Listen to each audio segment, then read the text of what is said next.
নির্বাচন বিলম্বিত হলে স্বৈরাচার ফিরে আসার ক্ষেত্র প্রস্তুত হবে বলে জানিয়েছেন বিএনপির স্থায়ী কমিটির সদস্য খন্দকার মোশাররফ হোসেন।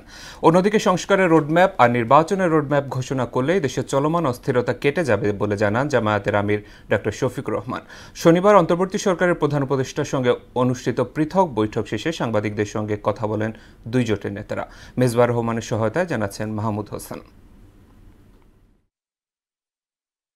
দেশের চলমান রাজনৈতিক পরিস্থিতিতে অন্তর্বর্তী সরকারের প্রধান উপদেষ্টা অধ্যাপক মোহাম্মদ ইউনূসের সঙ্গে বৈঠক করেছে বিএনপি, জামায়াতে ইসলামী ও জাতীয় নাগরিক পার্টি। শনিবার সন্ধ্যা 7:30টার পর প্রধান উপদেষ্টার বাসভবন যমুনায় অনুষ্ঠিত বৈঠকে উঠে আসে দেশের চলমান রাজনীতি, নির্বাচন সহ চলমান নানান ইস্যু।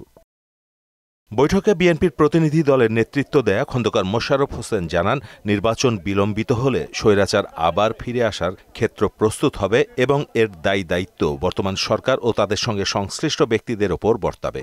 বাংলাদেশে গণতন্ত্র উত্তরণের লক্ষ্যে বিএনপি প্রথম থেকেই একটি সুস্পষ্ট জাতীয় নির্বাচনী রোডম্যাপ দাবি করে আসছে। ভবিষ্যতে জনগণ আমাদেরকে ক্ষমতায় আমরা সেই সংস্কার চলমানভাবে আমরা সরকার বাস্তবায়নের আমরা প্রচেষ্টা নেব।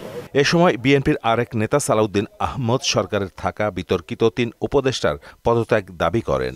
নিরাপত্তা উপদেষ্টা এবং আর 2 জন ছাত্র উপদেষ্টা যাদের কারণে এই সরকারের নিরপেক্ষতা ক্ষুণ্ণ হচ্ছে, তাদেরকে বাদ দেওয়ার জন্য আমরা আজকেও লিখিত বক্তব্য আমরা দিয়েছি, মুখেও বলেছি।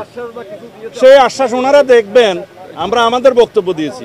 অন্যদিকে জামায়াতে ইসলামের আমির ডক্টর শফিকুর রহমান জানান, 2টি রোডম্যাপ ঘোষণা করলে সমস্যার অনেকটাই সমাধান হয়ে যাবে। আমরা মনে করি যে 2টা রোডম্যাপ ঘোষণা করলেই তার অনেকটাই সমাধান হয়ে যাবে।